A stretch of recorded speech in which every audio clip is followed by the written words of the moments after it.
noite. Chegamos até a sua casa com o programa Papo Aberto. Você prestigia a arte brasileira? Admira a arte sacra? Eu tenho imenso prazer em receber o artista plástico especializado em arte sacra com obras espalhadas pelo mundo inteiro. Cláudio Pastro, seja bem-vindo. Muito obrigado. Cláudio, eu primeiro queria saber como é que a arte ela entrou na sua vida. E queria que você me dissesse, na sua opinião, a pessoa ela nasce já com essa inclinação para a arte? Ou isso é algo que se desenvolve na pessoa? Nasce com ela ou é desenvolvido?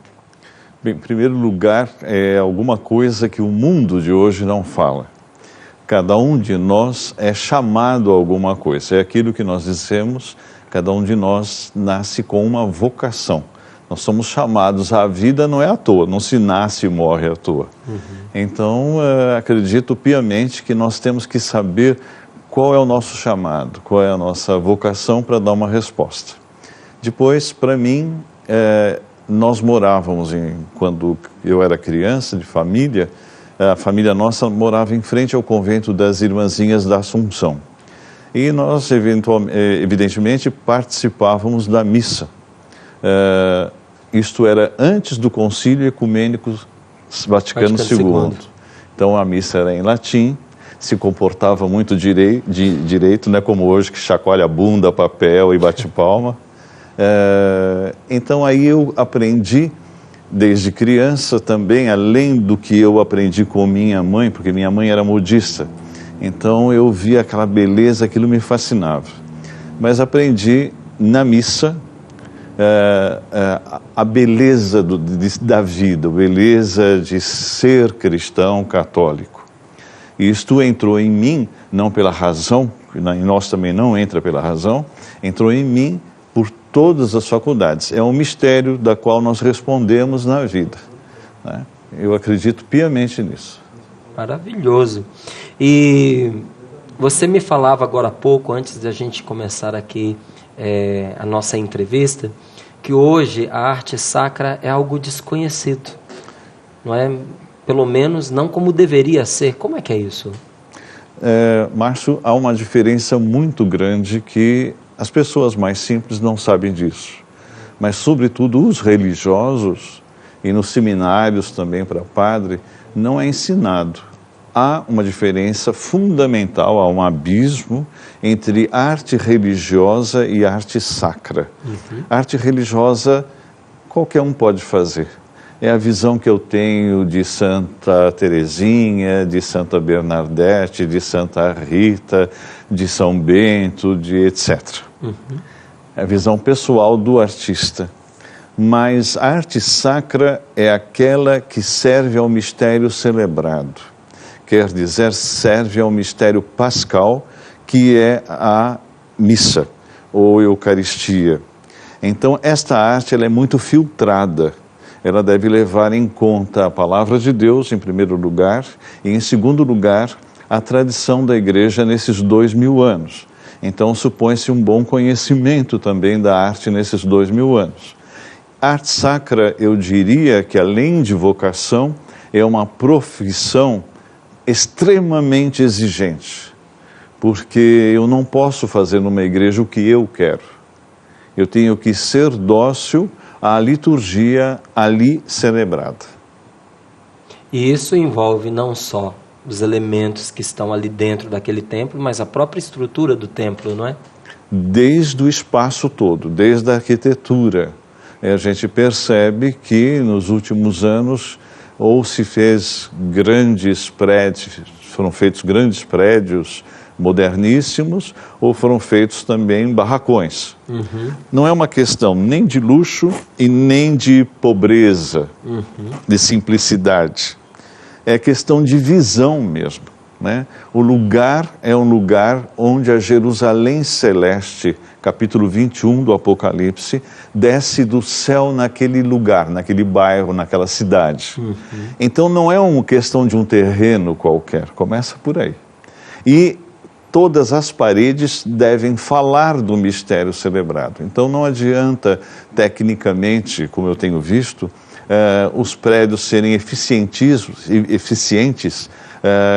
por exemplo, em termos de som, em termos de ar, etc., se não corresponde ao mistério. Por exemplo, eu vejo igrejas hoje com um som altíssimo, com excesso de luz.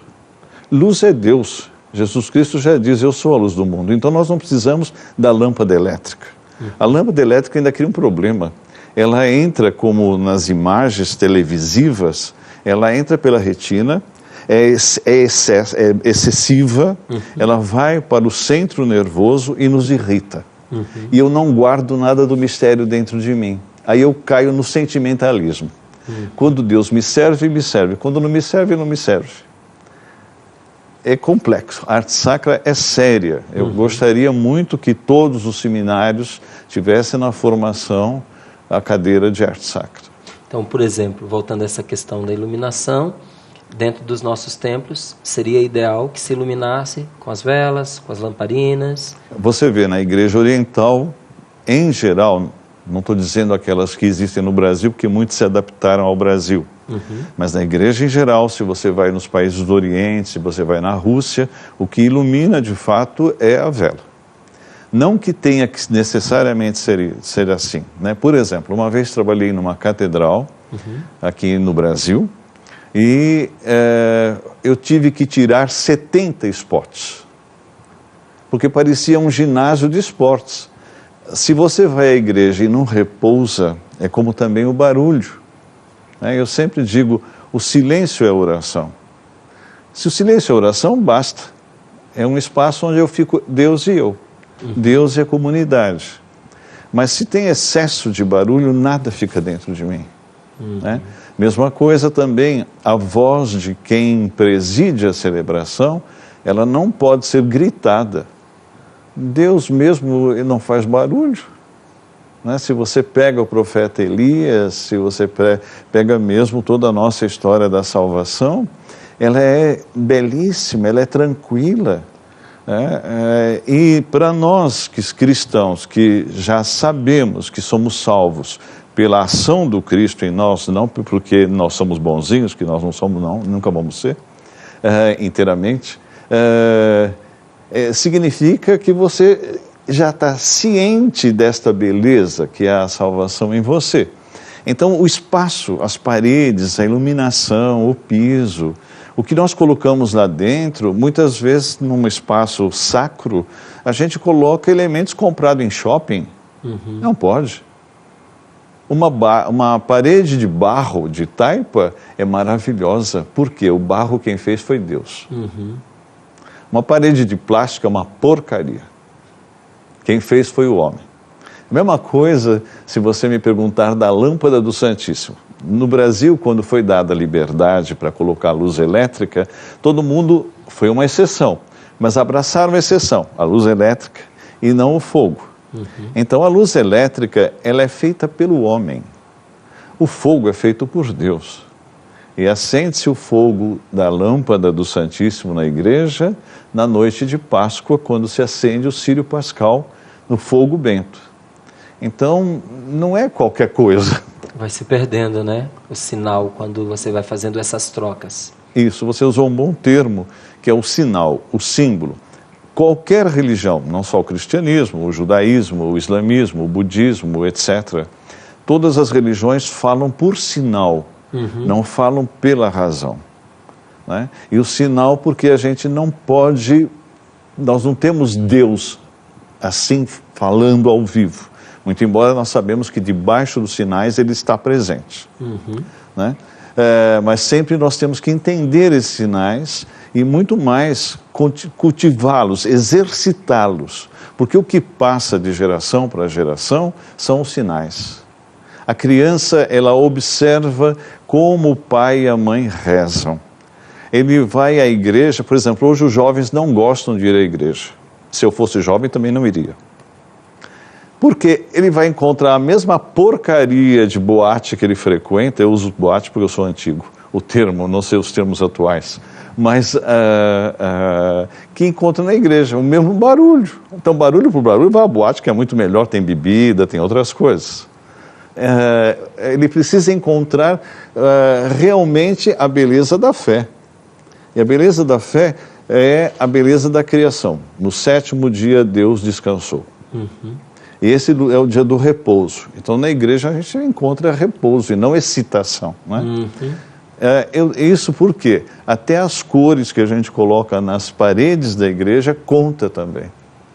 Por exemplo, se uma igreja tem muitas arestas, as arestas, como numa sala qualquer, que tem 4 lados, 4 arestas. Numa sala a gente só aguenta meia hora, porque é um ambiente limitado. O mundo é quadrado, o ser humano é quadrado. Quer dizer, a gente só pode ir para frente, para trás, para a direita, para a esquerda. No limite, a gente não encontra a plenitude verdadeira do que a gente é. Então, quando o espaço é mais alto, quando o espaço tem elementos redondos, ou na parede, ou em arcos, etc., aí a gente gosta de estar e não sabe por quê. São truques, mas truques daquele sinal que falávamos, que não é truque por truque. É um jeito de comunicar, de dizer. É uma postura, postura de vida. Né? No lugar cristão, sacro, a gente é educado para viver na sociedade. Se a gente repete o mesmo que a sociedade faz, não precisa ir à igreja. Fica na sociedade que é muito melhor. Agora, você disse uma coisa muito interessante, que a gente não deve ir ali para ser excitado, não é? Mas toda arte, ela é um estímulo, toda arte. Eu penso que deve ser muito tênue essa linha que divide essa arte ou essa expressão do artista, não é? Que leva ao transcendente, a Deus, a uma abertura do coração, daquela arte em que prende a pessoa nela. Então a pessoa corre o risco de se dispersar por aquilo que ela está vendo ali. Vamos dizer, aquela escultura que está... Há um risco da pessoa também parar ali, não há? O que diferencia? O que torna uma arte como uma ponte que leva a Deus e a outra como uma barreira que limita a pessoa naquilo que está ali colocado? A pergunta é excepcional, é muito boa. É por isso que nossas igrejas, às vezes, parecem mais um inferno do que uma igreja. De tanto santinho, de tanta excitação que tem à volta humana, mas não contém o essencial. Por exemplo, Deus é um. Só o número 1 existe no hebraísmo, no judaísmo, que é o número que não se pronuncia. Quando se faz conta, se pula o número 1. Porque o único número que existe é 1. Os demais derivam desse 1. Então, tudo deriva de Deus. Então, quanto mais perto de uma coisa, ou eu digo mais perto do nada, mais perto de Deus. Isso quer dizer que nós temos que ter cuidado na arte sacra, porque você disse, essa linha é tênue, porque a beleza serve a Deus e ao diabo. Isso precisa ficar bem claro. Né? Deus é belo, mas o diabo tem a artimanha também da beleza. Não é toda beleza seduz. Mas não é toda beleza que me leva à verdade. Não é toda beleza que me leva ao bem. Então, isso é muito, muito, muito importante. Não é toda beleza que me leva à justiça. Né? Quantas belezas falsas. É só nós sairmos na rua, as lojas arrumadinhas são feitas para nos tapear e conduzir para dentro, para comprar. Então, essa é uma beleza diabólica. Mas nos seduz também. Né? Agora, a linha tênue da arte bela é aquela que vem do Espírito. E esse Espírito não cai em nós de qualquer jeito. Esse Espírito é a igreja que é apostólica, que celebra a Eucaristia, quer dizer, o mistério pascal, que nos alimenta na palavra e nos alimenta até fisicamente no pão, né? No pão eucarístico. Então é muito importante não deixar, a única coisa que me faz ir para frente, que me faz trabalhar, é a palavra de Deus e a Eucaristia, que esse é o fundamento da nossa fé. Fora disso, é perigoso eu criar coisas minhas, do Cláudio Pássaro, é só uma besteira. Por isso que quando me perguntam, como é que é a sua inspiração? Eu me inspiro na missa. Sempre na missa? Sempre. Não tem outro lugar que o cristão pode se inspirar para a vida. Não existe. Se você me perguntar quantos santinhos você pintou na vida, talvez um eu pintei para minha avó, mas não é a palavra de Deus que nos educa, porque é o próprio Deus. Aí quando você fala que você se inspira na missa, alguém pode pensar assim, mas só na missa? Não, na missa. A missa é tudo. É verdade. Entende? A missa é tudo, é um legado, é um memorial. O que você encontra ali dentro da missa? Porque, igual você disse, eu me inspiro na missa. A missa é esse não é?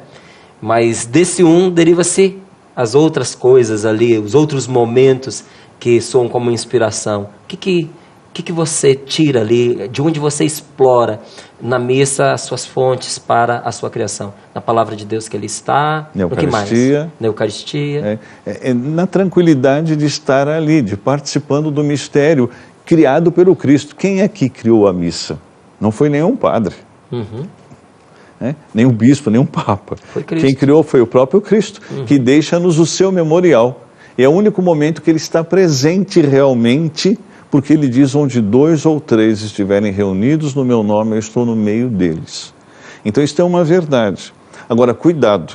Às vezes a missa, a gente tem que suportar o padre que é horroroso. O padre que não é questão de não saber celebrar. Aí você percebe que ele coloca a sua pessoa na frente de Jesus Cristo. Então, sabe que é dar show. Isso não tem nada a ver com o mistério. O mistério é silencioso. A palavra de Deus, por exemplo, às vezes eu vejo na televisão, palavra de Deus, sei lá, vamos dizer, Epístola de Paulo aos Coríntios. E embaixo está escrito, a leitura a Maria Benedita. Não interessa a leitura. Na voz da Maria Benedita é Deus que está falando. Então a Maria Benedita não existe. Não é? Verdade. Quando que você percebeu, porque a gente percebe, você falando, a gente percebe que há uma vocação. Sim. Não é em você. Não é simplesmente um artista. É um artista inspirado por Deus, um artista que tem consciência do chamado que recebeu, sim, que se coloca à disposição para a evangelização, para a liturgia, para o mistério da celebração, que é Cristo. Mas houve algum momento na sua vida em que isso se tornou mais claro, não é? Quando que você percebeu que não era simplesmente um gosto ou uma forma de se comunicar, do Cláudio Pastro se comunicar, mas que Deus realmente chamava você a ser um anunciador desse mistério? Na primeira comunhão. Eu tinha 8 Já ali? anos. Já ali. Foi o dia mais lindo da minha vida até hoje. O que aconteceu naquele momento? Eu tinha 8 anos, foi dia 2 de fevereiro de 1957. Então, esse é um marco da minha vida, não é? Isso é muito importante. Depois, é evidente, nós crescemos, a gente cresce, fica jovem, faz as bobagens da juventude e até quer se impor, porque é normal, não é? Adolescência, juventude. Mas depois, com o passar do tempo, quando você já tem aquela semente inicial, essa semente começa a te cutucar para desabrochar. E você precisa ou deixa ou não. Eu sou de um período muito terrível. Eu sou de um período, quando era jovem, quando ia fazer a faculdade, já na faculdade, nós tivemos uma grande ditadura no Brasil, que foi uma perseguição desenfreada a tudo que era o mundo da cultura, sobretudo. Então isso foi terrível, né? Sem contar questões de desemprego, etc, etc. Né? Depois também, mas eu tive um outro momento glorioso da minha vida, que foi todo o momento de quando eu era jovenzinho, acontecer o Concílio Ecumênico Vaticano II. Então, aí nós já éramos cutucados na igreja para sairmos das coisas subjetivas, meu deusinho, meu santinho, e começar a se abrir para o mundo de Deus, para a criação e para a própria igreja, que é o próprio mistério de Deus no mundo, né? E isso também me ajudou, me cutucou muito para ir para frente. Eu acredito, Márcio, que foi por aí. Tá certo. Então, a gente agora vai conhecendo um pouco mais do que Deus foi fazendo ali na sua vida e te conduzindo por este caminho. Alguns que acompanham o desenvolvimento da arte sacra no Brasil e no mundo já conhecem você. Algumas pessoas estão conhecendo você agora e de uma maneira especial o nome vai aparecendo também por causa da Jornada Mundial da Juventude, onde você teve ali a sua participação. Eu queria saber quando você recebeu o convite para a missão de produzir as peças para a Jornada Mundial da Juventude. Olha, para o Rio de Janeiro, para a Jornada Mundial da Juventude, em agosto do ano passado. Fui convidado pelo padre Renato, que era um dos responsáveis da Jornada Mundial. E aí aconteceu o convite, eu me preparei muito, pensando sobretudo na figura do Papa Bento XVI. Então as peças são douradas. Quem viu a Jornada Mundial percebeu as peças no altar, o altar todo dourado, com cachos de uvas, porque a uva é o grande símbolo da comunhão, né? O Cristo mesmo é que vai dizer, eu sou o tronco, vós os ramos, só tem vida quem está ligado a mim. Depois o ambão, o ostensório, cálices, cátedra, etc. Né? Foi por aí. Tá certo. A gente falou aqui de sinal, não é? E nós tivemos aí uma visita maravilhosa, que encantou o Brasil inteiro.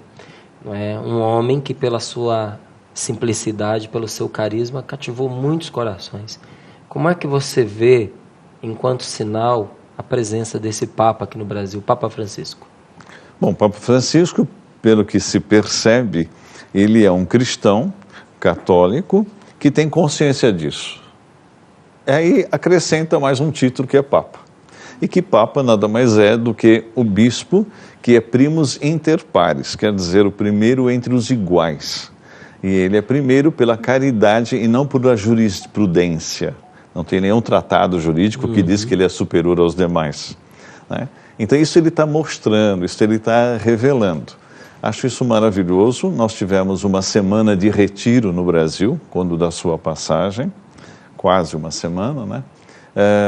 Isso para nós foi realmente maravilhoso. Espero que agora as igrejas e os jovens, sobretudo, reflitam mais sobre a palavra que ele nos deixou, né? E que também uma coisa que eu percebi muito, ele tem o grande desejo de fortalecer novamente o Concílio Ecumênico Vaticano II, que nós desconhecemos ainda, aqui. Né? Aqui no Brasil e no mundo, é evidente. Mas o que fica também muito claro é que ele celebrava, fora das homilias, mas o que ele celebrava a missa, a Eucaristia, tanto em Aparecida como no Rio, sempre com muita unção. Certo.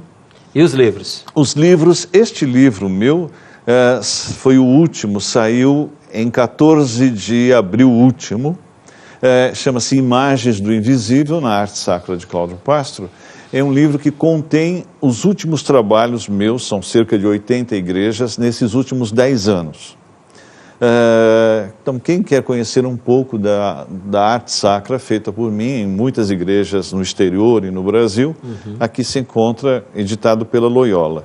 O livro de Aparecida foi editado pela Santuário, que é a editora da Basílica de Aparecida. Este não é o livro de Aparecida, este aqui é um guia apenas. O livro de Aparecida é bem maior, mais belo. O guia é para o peregrino que lá vai, a Aparecida, poder ler nas paredes todas as obras de arte, no piso, em tudo. Conhecer melhor a Basílica. Ok.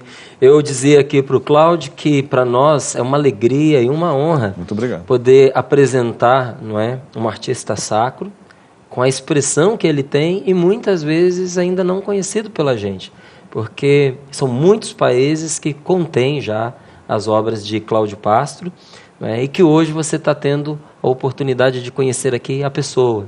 Né, gosta de arte sacra, passou a gostar, passou a se interessar, porque é uma evangelização, não é? Acho que você concorda comigo, tudo que a gente ouviu aqui, faça refletir, faz a gente pensar. Quer conhecer um pouquinho mais? Está aqui, Imagens do Invisível, vai ter um livro na sua casa, não só lindo, mas que te leva a Deus, te fala de Deus e nos ajuda a retemperar, a reeducar o nosso gosto para o sagrado. E você que ainda não teve a oportunidade de visitar a Basílica de Nossa Senhora Aparecida, olha, realmente é impressionante o que a gente sente quando entra naquela basílica, porque ali tudo está falando de Deus. né? Você quer um guia que possa te mostrar o que foi feito, como foi feito, por quê, está aqui também à sua disposição. Quanto ao Cláudio, quero agradecer. Eu também agradeço. Muito obrigado. A Canção Nova, ao Monsenhor Jonas, que nos conhecemos muito, e a você particularmente agora. Muito obrigado, Cláudio. Muito obrigado. Seja sempre bem-vindo. Muito obrigado. Nós vamos para um breve intervalo, mas já voltamos, viu? Deixe seu comentário na nossa página do Facebook, facebook.com/papoabertocn. E não saia daí, porque daqui a pouquinho nós voltamos. Você já comeu escargot? Tem vontade de experimentar? Acha um alimento estranho ou caro para o consumo? Para falar sobre essa iguaria francesa, eu recebo o engenheiro agrônomo Carlos Alberto Funcia. Não é? Fúncia. Seja bem-vindo ao Papo Aberto. É um prazer tê-lo aqui conosco. Da mesma forma, o nosso. E um prazer saboroso, viu? Eu acho que muita gente está em casa assim, escargot, mas aí a gente vai conversar sobre o assunto para saber o que é essa iguaria, não é? E como é que ela está nos dias de hoje. Como foi que surgiu o seu interesse por escargots? Eu, quando era estudante, na faculdade nós fizemos uma viagem para a Europa e ficamos 60 e poucos dias por lá e tal, e lógico, experimentando coisas diferentes. Então, é um sabor da boa lembrança. Escargot é comer e gostar. E quem não gostar, não come mais. Né? Não come mais. Tem outras opções. Vamos explicar o que a gente tem aqui na mesa, porque o prato está quente, a gente não pode deixar esfriar, não é? Então vamos mostrar aqui o que a gente tem, a gente já prova e a gente conversa a respeito. Tá. O que nós temos aqui? Nós temos primeiro informação técnica para as pessoas que quiserem criar, porque isso é uma possibilidade de ter um pequeno negócio, né, em paralelo com a atividade que a pessoa exerça. Né? E é rentoso? O investimento inicial é da ordem de R$1.000 e você em 5, 6 meses começa já a ter retornos mensais. Tá? E nós temos interesse de fazer a compra da produção dessas pessoas para processar na nossa fábrica. Então, antes de começar a criação, tem que ter informação técnica que a gente manda pelo correio ou nos cursos presenciais que a gente fornece em São Paulo. A partir daí, o indivíduo começa a ter possibilidade de fazer a sua criação em casa, em caixas, espaços pequenos, né? Porque é tudo feito em prateleiras. Né? Na hora que tiver a produção, ele pode vender para nós. E nós fazemos o quê? Nós processamos toda essa produção nossa e de terceiros, o que nós chamamos dos nossos cooperados, e colocamos no mercado para restaurantes, hotéis, famílias e supermercados. Diferentes formas. Aquela, por exemplo, é uma forma congelada. Isso aqui? Aí vão 2 dúzias de escargot e a pessoa prepara as receitas que não tem no nosso site. 2 dúzias dá para... Quantas refeições assim? Depende normais? Do prato que você fizer. Se você fizer risoto de escargot para 6 pessoas, vai todo. Se você preparar nesse pratinho como esse que você vai poder degustar, 6 indivíduos aqui... Aproveitam bem. É uma pessoa por pessoa. É uma escargoteira, esse pratinho de escargot. E aqui, para quem compra a louça e tem esses orifícios, né, ele não vai ficar empilhando louça. A próxima vez ele compra o refil, que é uma bandeja como se fosse cubo de gelo. Você desenforma o mesmo tamanho... Isso aqui é para facilitar. Lógico, isso aí é prêt à manger, como diz o francês. Você abre, põe no forno, como o pessoal da produção fez, né? E fica assim, pronto para você comer com esse garfinho. Mas já não vem com esse molhinho aqui, vem? Vem. Vem com tudo? Tudo. Né? Veja, as pessoas hoje em dia têm muita pressa e querem ocupar o pouco tempo que lhes sobra, né, para o lazer. E aí o que a gente faz é facilitar a vida. Né? Isso aqui você leva ao forno, 8 minutos está pronto para ser consumido. 8 minutos? Nós fizemos isso há pouco, lá embaixo, antes de entrar. E aqui está o bicho vivo aqui? E aqui é o senhor escargot. Né? Vocês já conseguiram pegar? Pegou aqui, César?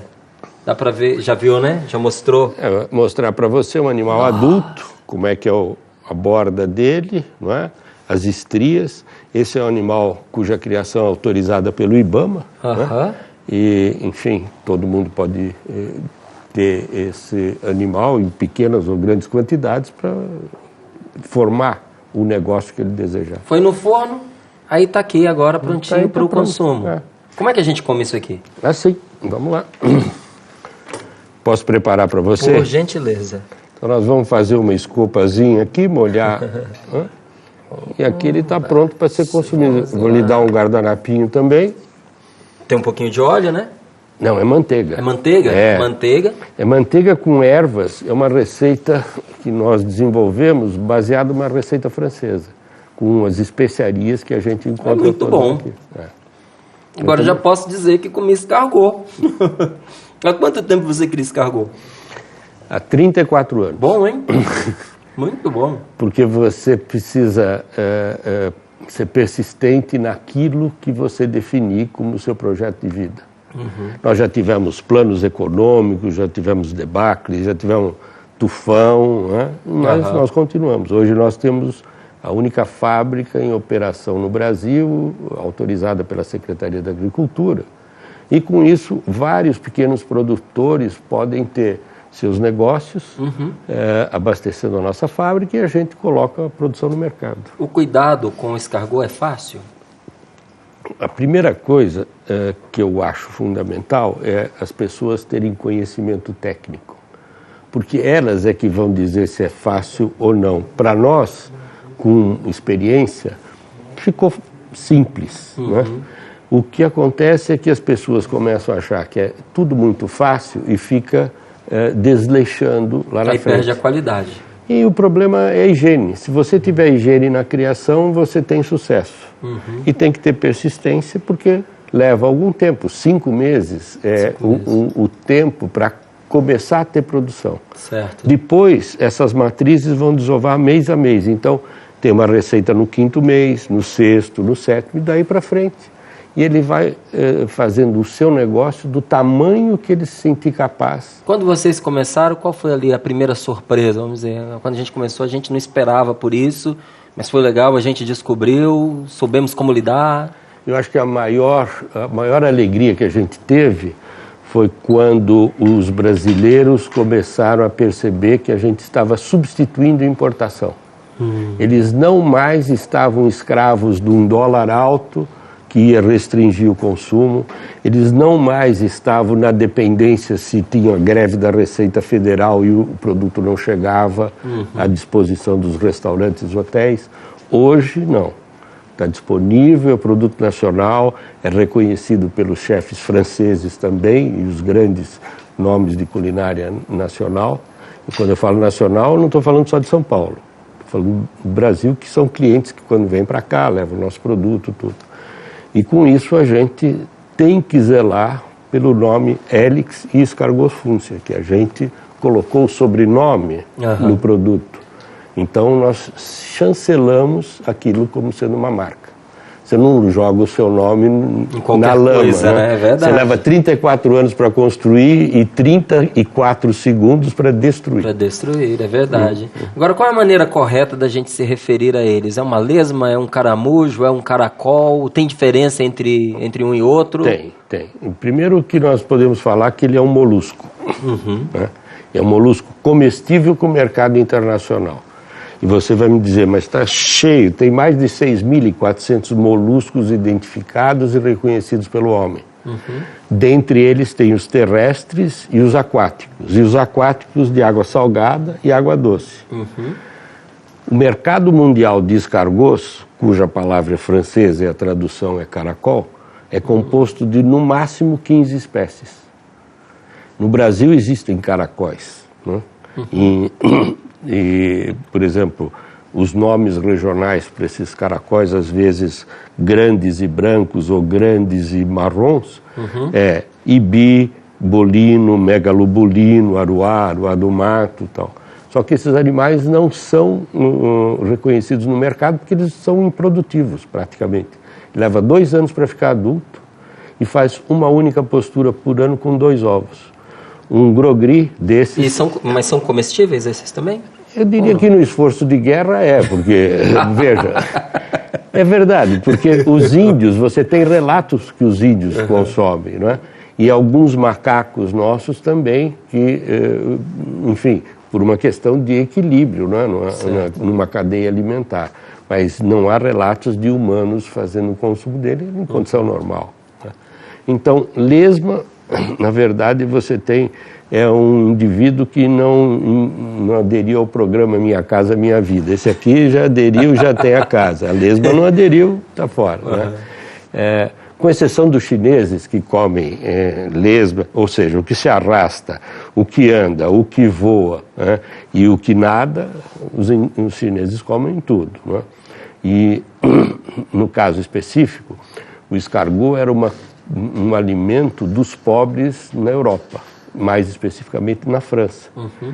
Na medida que os ricos começaram, eu estou falando em reis, não é? A nobreza começou a preparar pratos com escargot, eles trataram de transformá-lo com a auréola de iguaria, mas seria quase que, mal comparando, um feijão com arroz que serve tanto para você fazer uma feijoada com pertences menores ou uma coisa mais requintada.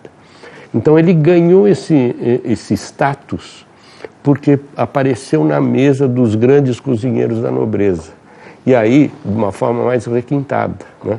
Porque a culinária francesa tem o mesmo status, ou se projetou como a moda francesa, os perfumes e tal. Né? Eles souberam fazer um marketing de qualidade bem suportado. Né? Então, essa é a história que você, quando começou o programa, falou: já comeu, já gostou, produto raro, caro, tal, não é? Ele não é raro, acontece que ele não é de conhecimento geral, mas quem prova usualmente gosta. E tem formas diferentes, não é? Você pode preparar em risotos, pode preparar com molho vermelho em massas, pode preparar em recheio. Você faz os moluscos. Exatamente. Você você só não come ele direto como se fosse a ostra, não é? Porque a carne dele precisa ser preparada. Nós, por exemplo, deixamos essa carne macia naquelas embalagens congeladas para você fazer o produto final. A ostra não, você abre fresquinha, põe no limão ou sal, põe pimenta e tal, isso, e está pronto. Né? Mas ela é um molusco bivalvo.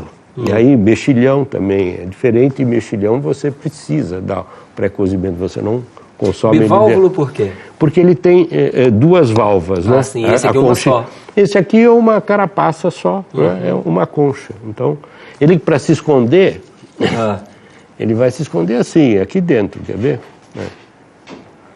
Nem sempre ele obedece, mas ele vai... Já está acostumado. Ele vai aqui para dentro. Já está manso. Para dentro. A ostra, não, ela está fechadinha. Ela é um grande filtro, né? Porque ela recebe água, né? E com sais, tudo, se nutre e devolve também água. Né? Então, no caso específico, também ela não é uma bola mais maciça, né? Ela é quase que laminar. Então você não tem essa necessidade aí de fazer um preparo para maciar a carne. Agora, esse daí, qual é a proveniência desse escargot? De onde vem? Esses escargots são os primeiros que eu trouxe, foram da França, e depois tem uma linhagem argelina também. Mas eles estão disseminados na Europa. Você vai encontrar desde Suécia até Turquia, Grécia, Polônia.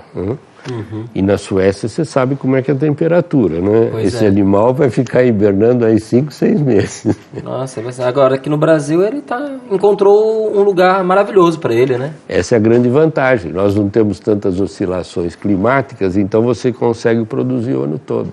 Agora, quando você falava, por exemplo, de higiene, não é? O que é a higiene no trato com ele? Qual é o cuidado básico que precisa ter? Pois é, sabe daquelas coisas assim que higiene todo mundo já sabe? Você não tem nada para ensinar. Tem nada de novo? Não, nada de novo na higiene. O problema é que cada um adota a higiene num grau de intensidade diferente. Eu até falo nos cursos que muitas vezes você chega em casa depois de uma festa cansado, a geladeira está aqui e tem um armário de copos ali. E o fulano está muito tentado a abrir a geladeira e tomar água no gargalo da garrafa para não pegar o copo. É um exercício muito cruel, não é? Levantar o braço para poder... E eu quero voltar te respondendo objetivamente. Limpar os dejetos dos animais nas caixas é um ato higiênico. Trocar a água a cada 2 dias na pior e trocar a ração também a cada 2 dias na pior. Tem aguinha aqui para ele aqui dentro? Não, aqui não. Mas ele tem uma folha, e uma folha que é um dos alimentos dele, não é? Vegetal. Os vegetais têm de 80% a 90% de água. Então, é o suficiente para ele se hidratar? Veja como é que ele vivia na natureza, né? Ele estava assim nas beiradas dos bosques e tal. O que tinha lá? Vegetais. Né? Então, ele consumia os vegetais. Aí vai falar, bom, e outra água excedente? À noite tem orvalho. Então, as gotas de orvalho iam servindo também com a parte de hidratação para eles. E eles precisam de calcário para fortalecer, para formar e fortalecer as conchas. Isso eles vão encontrar em alguns vegetais ou, no nosso caso, em ração balanceada que a gente fornece colocando cálcio. E o armazenamento dele, como é que é feito? Porque a caixinha é pequenininha, estou vendo aqui, não é? Não, é porque eu trouxe poucos animais, né? Ah, tá. As caixas... Pode ter caixas maiores? Sim, as caixas criatórias são, na nossa medida, 80 por 40 por 20 de altura, 80 de comprimento, 40 de largura. Para facilitar também o manuseio, né? Isso, e tem uma outra coisa que a gente tem que ter. No caso desses animais que são adultos, né, a reprodução deles, como é que eles se reproduzem? Você precisa ter um copo, né? Que para isso a gente sempre recomenda usar sucata, garrafas de água mineral cortadas, furadas para ter drenagem. Você coloca a terra aqui, o animal sobe na garrafa e desova. Então, todos os ovinhos que ele depositava vão ficar aqui debaixo da terra, dentro do copo. E esses ovinhos vão dar origem aos novos filhotes. Por isso a caixa de matrizes tem que ter 20 centímetros de altura para caber um copinho de 10 e tal, e ele tem espaço para se locomover e fazer a postura. As caixas de engorda não são necessariamente nessa mesma medida, né? E fora isso, as pessoas que chegarem num estágio e quiserem uma criação maior, elas podem construir parques criatórios, que são como se fossem as mesmas caixas, maiores em dimensões, no chão. E os animais vão desovar nesse solo do parque criatório. Você tem que ter uma proteção por cima para eles não fugirem e não ter o ataque de pássaros, né? Certo. Então você cria na natureza, ou seja, você está voltando para o ambiente natural dele, né? Só com uma proteção antifuga. São seres sexuados? Tem macho e fêmea? Não, eles são hermafroditas. É uma característica do gênero Hélice. Mas precisa dois? Não. Precisa. Eles são hermafroditas incompletos. Isso quer dizer que, embora eles tenham aparelho reprodutor feminino e aparelho reprodutor masculino, eles não copulam consigo mesmo. Precisam de um outro para fecundá-lo. Agora, como é uma cultura que tem sido estabelecida no Brasil, não é como foi na Europa, que fez parte, por exemplo, da subsistência de muitas pessoas pobres, não é? A ideia é que o brasileiro sempre teve do escargot, seja o caracol, seja a lesma, é que é a mesma coisa, não é?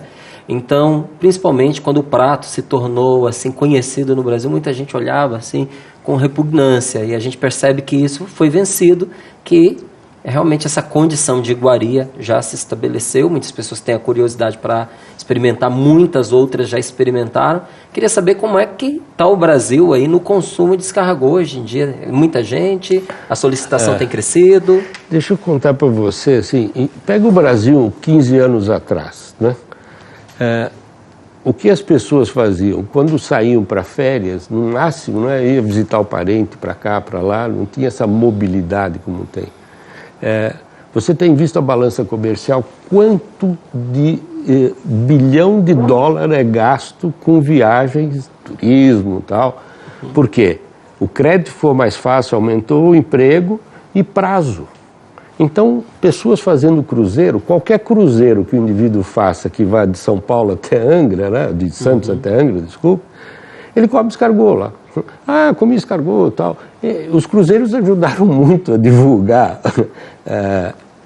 a iniciação para muitos, não é? E aumenta o consumo, assim. Ele não chega a ser nada caro, mas ele representa um hábito que está se introduzindo, não é? A outra condição é que as escolas de gastronomia, o número de restaurantes, tudo, ficou extremamente amplo, e não é só culinária francesa, você tem restaurantes de culinária internacional que servem escargot. Nós temos crescido a uma taxa de 12% a 15% ao ano. Né? E se você Bastante. falar... É bem razoável porque nós também prezamos muito a qualidade, definir por tamanho, tudo. Né? Senão, você estaria expandindo mais. E hoje nós ainda não vendemos escargot, nós somos comprados. Né? Nós ainda não saímos para ofertar para o mercado, coisa que acreditamos no futuro a gente vai poder fazer com novos produtores, tudo.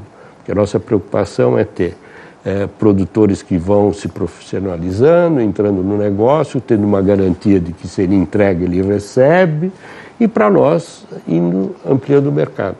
Nós abrimos só um novo cliente, quando ele define mais ou menos que consumo ele vai ter, tudo, para não deixar o mercado desabastecido. Certo. Então, se você vai no restaurante tal e quer, digamos que você vai comer rã, chega lá, não, hoje tem, amanhã não tem, hoje só tem a perna, amanhã só tem... Não. Quando vai num restaurante atendido por nós, sempre você vai encontrar. Se não tiver, porque a demanda foi grande no final de semana. Falando em valores aqui, para a gente encerrar o nosso momento de bate-papo, que prato, assim, ele seria compatível em termos financeiros? Porque valor muda muito de onde, em que restaurante que está sendo feito, em que região do país. Mas você, de repente, pode apontar um prato. Não é muito mais caro do que tal prato, que é mais comum, mais popular, mais conhecido? Eu diria que um prato de entrada fica na faixa de R$30, R$35. Não é? É um valor acessível. Né? O que acontece é que, se você preparar em casa, né, isso vem lá para baixo. E usualmente você tem uma entrada como essa, eventualmente uma massa... um outro peixe, tal, porque você está com molusco. Para quem quer preparar em casa, uma caixinha como essa, seria quanto? 2 dúzias. Uma caixa dessa está por volta de uns R$45. 2 dúzias? E você faz com isso aí, serve de 4 a 6 pessoas. Fantástico. Quem quiser ter acesso a esse material, quem ficou empolgado aí, de repente quer iniciar-se nessa aventura, como é que faz para... Nós temos 2 sites, né? O www.escargots.com.br.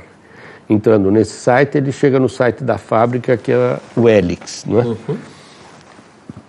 E o site da fábrica é www.helix.com.br. E a gente atende particulares também no telefone fixo, que é o 3667-5907 aqui em São Paulo. Carlos Alberto, muito obrigado, viu? Imagine. Quero dizer que realmente é uma delícia. É a primeira vez que eu provei, não é? Não tinha tido oportunidade antes. Não é? É uma surpresa para mim também, não sabia o que eu ia encontrar, achei até que ia ser parecido com uma ostra, não é, em termos de sabor e de textura, mas não tem nada a ver e é uma delícia, viu? Gostei muito obrigado. Imagine, quando quiser, por favor, é só ligar que a gente atende você aqui mesmo. Tá certo, muito obrigado. Obrigado a você também pela sua companhia em mais um programa Papo Aberto. Né? Você que ainda não conhece a Canção Nova, saiba que ela é uma obra mantida com a doação espontânea de pessoas que mensalmente contribuem para que essa missão aconteça e que esse programa, olha, tão instrutivo, pudesse chegar gratuitamente até você. Né? Vocês também fazem parte dessa obra. Obrigado a você que é um sócio evangelizador junto com a Canção Nova e permite que essa missão aconteça. E a você que ainda não é sócio, fica aqui o convite.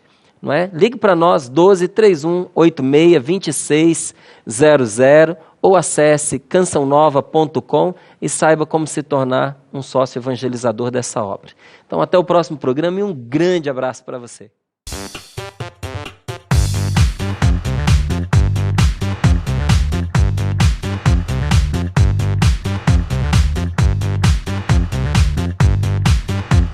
cançãonovaplay.com. Assine já!